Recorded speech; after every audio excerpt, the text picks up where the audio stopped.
વશિષ્ઠજી કહે છે, રાજન, ત્યાર પછી પાપનાશીની ગંગાનું આ ઉત્તમ મહાત્મય સાંભળીને મોહિનીએ ફરી પોતાના પુરોહિતને પૂછ્યું, ભગવાન, તમે મને ગંગાજીનું પુણ્યમય આખ્યાન સંભળાવ્યું છે.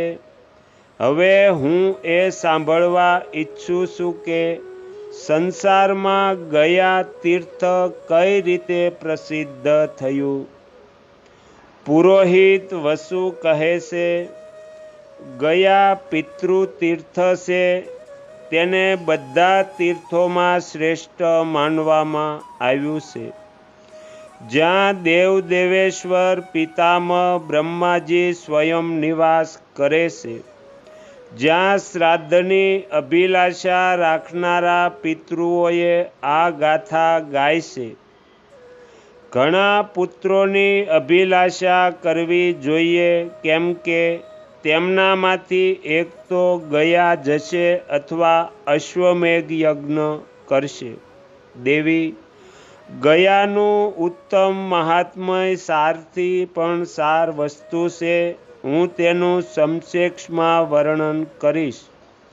તે ભોગ અને મોક્ષ આપનારું છે. પૂર્વકાળની વાત છે. ગયાસુર નામનો એક પ્રસિદ્ધ અસુર થયો હતો, જે બહુ પરાક્રમી હતો. તેણે કઠોર તપસ્યા કરી, જે બધા પ્રાણીઓ માટે કષ્ટદાયી હતી. તેની તપસ્યાથી સંતપ્ત થયેલા દેવતાઓ તેનો વધ કરવા માટે ભગવાન વિષ્ણુના શરણમાં ગયા. ત્યારે ભગવાને તેને ગદાથી મારી નાખ્યો. તેથી ગદાધર ભગવાન વિષ્ણુ જ ગયા તીર્થમાં મુક્તિદાતા માનવામાં આવ્યા છે. ભગવાન વિષ્ણુએ આ તીર્થની મર્યાદા સ્થાપિત કરી. જે મનુષ્ય અહીં યજ્ઞ, શ્રાદ્ધ, પિંડદાન તથા સ્નાન વગેરે કરે છે, તે સ્વર્ગ અથવા બ્રહ્મલોકમાં જાય છે. ગયા તીર્થને ઉત્તમ જાણીને બ્રહ્માજીએ ત્યાં યજ્ઞ કર્યો હતો તથા તેમણે ત્યાં સરસ્વતી નદીની પણ સૃષ્ટિ કરી અને સઘળી દિશાઓમાં વ્યાપ્ત થઈને તે તીર્થમાં નિવાસ કર્યો. અનેક બ્રાહ્મણોએ પ્રાર્થના કરવાથી બ્રહ્માજીએ ત્યાં અનેક તીર્થોનું નિર્માણ કર્યું અને કહ્યું, બ્રાહ્મણો, ગયામાં શ્રાદ્ધ કરવાથી પવિત્ર થયેલા લોકો બ્રહ્મલોકમાં જશે. અને જે લોકો તમારું પૂજન અને સત્કાર કરશે, તેમના દ્વારા સદા હું પૂજિત થઈશ. બ્રહ્મજ્ઞાન, ગયા શ્રાદ્ધ, ગૌશાળામાં થયેલું મૃત્યુ તથા કુરુક્ષેત્રમાં નિવાસ, આ મનુષ્યોના માટે 4 પ્રકારની મુક્તિ છે.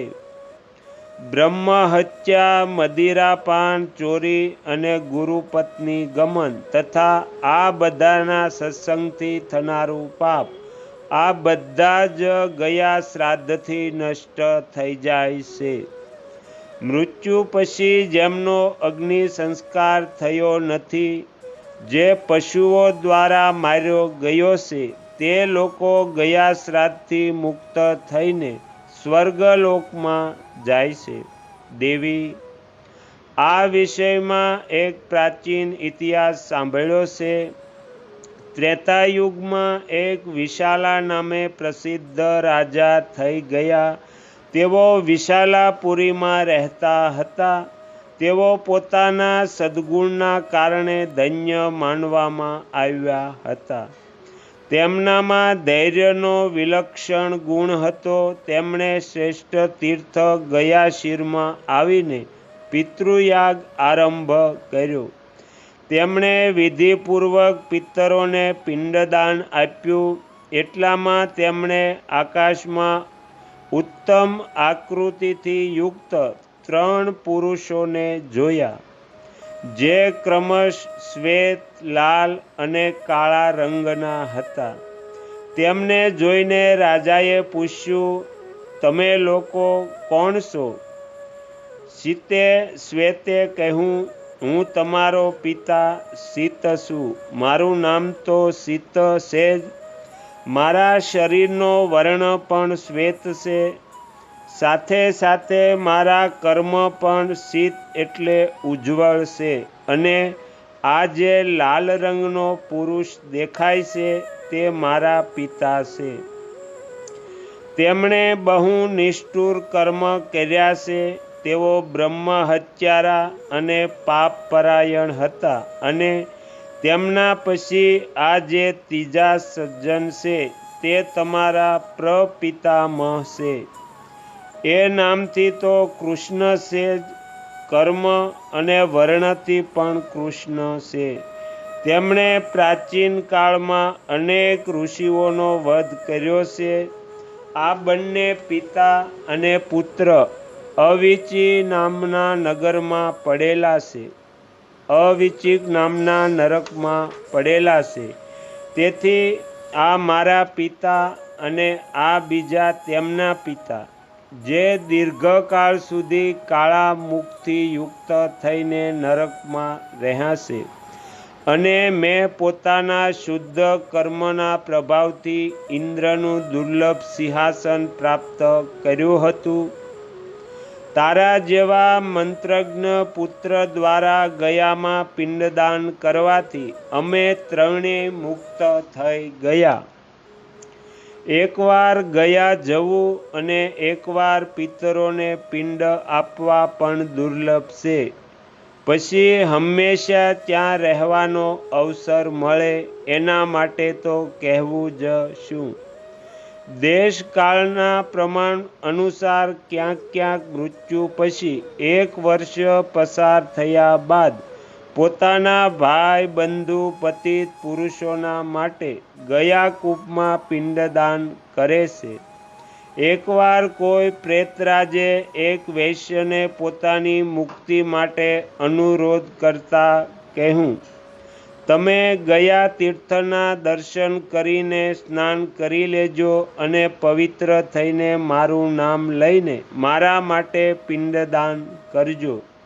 ત્યાં પિંડ આપવાથી હું યનાયાસ જ પ્રેતભાવથી મુક્ત થઈને બધા દાતાઓને પ્રાપ્ત થનારા શુભ લોકમાં ચાલ્યો જઈશ. વૈશ્યને આમ કહીને યનુઓ સહિત પ્રેતરાજે એકાંતમાં પોતાના નામ વગેરે કહ્યા. વૈશ્ય ધન કમાઈને પરમ ઉત્તમ ગયા તીર્થમાં ગયો. તે બુદ્ધિમાન વૈશ્યએ પ્રથમ પોતાના પિતૃઓને પિંડ વગેરે આપીને પછી બધા પ્રેતોના માટે ક્રમશ પિંડદાન અને ધનદાન કર્યું. વૈશ્ય દ્વારા આ પ્રમાણે પિંડદાન આપવામાં આવતા તે બધા પ્રેતભાવથી મુક્ત થઈને બ્રહ્મલોકમાં ગયા. ગયામાં કરેલું શ્રાદ્ધ, જપ, હોમ અને તપ અક્ષય થાય છે. જો પિતાના મૃત્યુતિથિએ પુત્રો દ્વારા આ કર્મ કરવામાં આવે તો તે મોક્ષની પ્રાપ્તિ કરાવનારું થાય છે. પિતૃઓ નરકના ભયથી દુઃખી થઈને પુત્રની અભિલાષા કરે છે અને વિચારે છે, જે કાંઈ પુત્ર ગયા જશે તે અમને તારી દેશે. આગળના વિડીયો જોવા માટે આ ચેનલને આ રીતે સબસ્ક્રાઈબ કરો અને આવનારા વિડીયોનું નોટિફિકેશન મળી રહે તે માટે બેલ આઇકન પણ દબાવો.